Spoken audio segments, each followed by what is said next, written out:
Según se desprende de los sermones y panfletos, para Bartolomé de las Casas, los caribes, según afirma el historiador Marcelo Gullo Omodeo en su último libro, Nada por lo que pedir perdón, eran misioneros que navegaban de isla en isla pidiendo a cada hombre o mujer que se encontraban un pedacito de carne para llevarse a la boca. Para este fraile, el imperio azteca era el reino de la misericordia y el inca el de la bondad. Bartolomé de las Casas niega la existencia de sacrificios humanos en masa y nada nos dice de los tambores confeccionados con piel humana que servían para deleitar los oídos de la nobleza inca.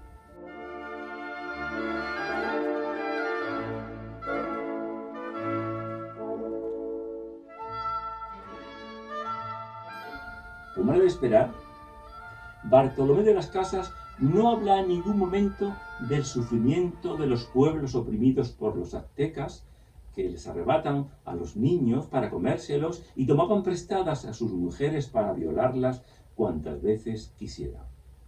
Nada nos cuenta de los festejos que mandó celebrar Atahualpa cuando supo que su hermano había sido asesinado. Ni una palabra cómo los caribes engordan a los niños para asarlos a la parrilla. Como él mismo dijo, los indios de América eran los hombres más piadosos y humildes que hay en el mundo. Bartolomé de las Casas vivió siempre como un rico. Durante su estancia en América acostumbraba a beber buen vino traído de España y a vestir con ropas elegantes. La pobreza evangélica no fue una de sus virtudes.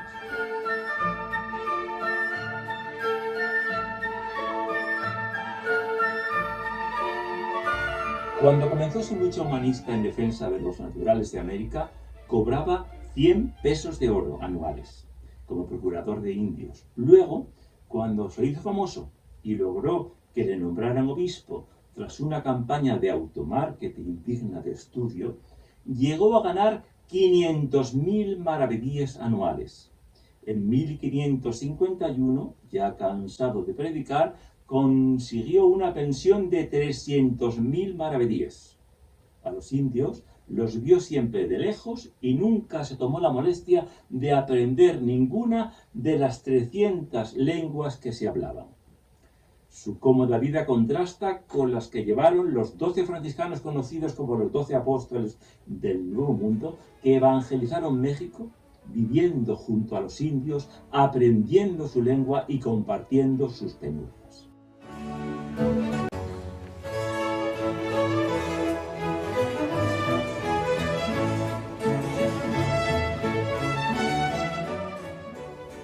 En la carta documento que Toribio de Benavente dirige al emperador Carlos V el 2 de enero de 1555, Fray Toribio acusa al dominico Bartolomé de las Casas de mentiroso y de no celebrar misa, de no confesar, es decir, de no ejercer como sacerdote.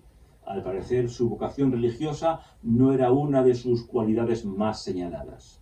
Fray Toribio de Benavente nunca mintió ni en sus sermones ni en su libro, Historia de los Indios de la Nueva España, ni en sus cartas al emperador denunciando y diciendo que Bartolomé de las Casas era más mercenario que pastor. El historiador y sacerdote Oliveira Rabasi apunta un dato muy revelador sobre Bartolomé de las Casas y dice: en las casas se aprecia siempre de haber sido testigo directo de lo ocurrido y repite siempre yo vide. Tratándose de un sacerdote y obispo, hace de su testimonio casi un juramento. Y hay una constante en sus escritos que Bartolomé de las Casas siempre habla de modo vago e impreciso. Nunca dice ni cuándo ni cómo se consumaron tales actos, ni se cuida de establecer, en caso de haber existido, si se trató de una excepción o de una regla. Por el contrario, deja siempre entrever que lo escrito por él era el único y habitual modo de conquista y de sus sociedades. Y en el mismo sentido, Miguel León Portilla se pregunta, ¿sí exageró Bartolomé de las Casas? Y dice que me inclino a pensar que exageró. y muchas veces fue impreciso. Luis Alberto Sánchez, miembro del Partido Aprista peruano y afiliado a la Internacional Socialista, al analizar la obra de Las Casas se percató que había escrito algo más que mentirijillas, cuando en un pasaje de su Historia de las Indias afirma que un español mata con su lanza 10.000 indios en una hora, o sea, 166 por minuto, y así 3 indios muertos por segundo, como un arma automática moderna.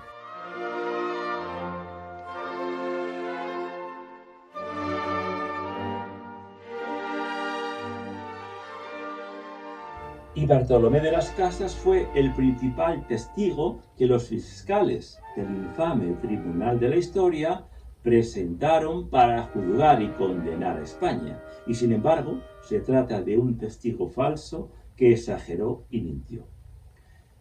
Toda la leyenda negra se fundamenta en la obra de Bartolomé de las Casas, a quienes los guardianes de lo políticamente correcto han convertido en un mito intocable.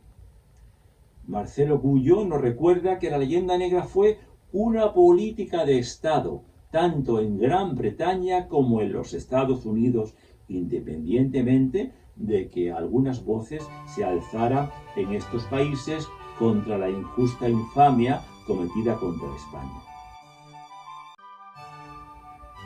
En el sentido contrario, escribió Marcelino Menéndez Pelayo, que demostró que Bartolomé de las Casas fue un injuriador en serio. Julián Juderías explicó que el dominico podía ser considerado el padre de la mentira y de la fantasía histórica. Rómulo Carbia, para quien el fraile sevillano fue un fabuloso mutilador de textos. Ramón Menéndez Pidal, que por cierto fue huésped de mi abuelo Manuel Cereceda en Salamanca.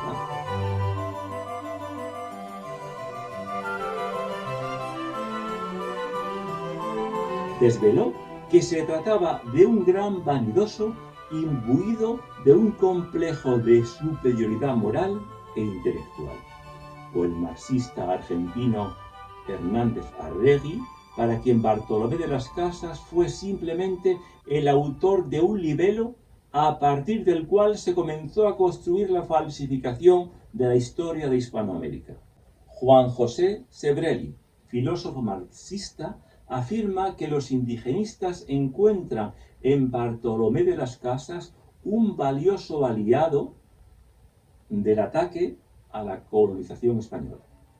La pasión indígena de Bartolomé comienza, curiosamente, con una relación amorosa con un joven esclavo indio que le regaló su padre y a quien, tras una forzada separación, Bartolomé de las Casas buscó obsesivamente en todos sus viajes a América. Otro marxista argentino, Juan José Arregui, afirma que el menosprecio hacia España arranca de los siglos XVII y XVIII por parte de la política nacional de Inglaterra.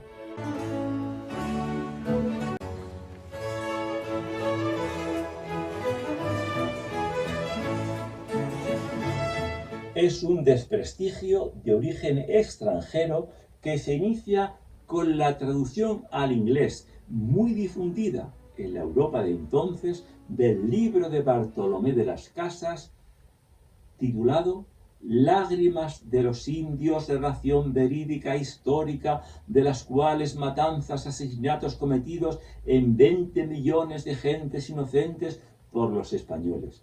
El título ya lo dice todo, un completo libelo.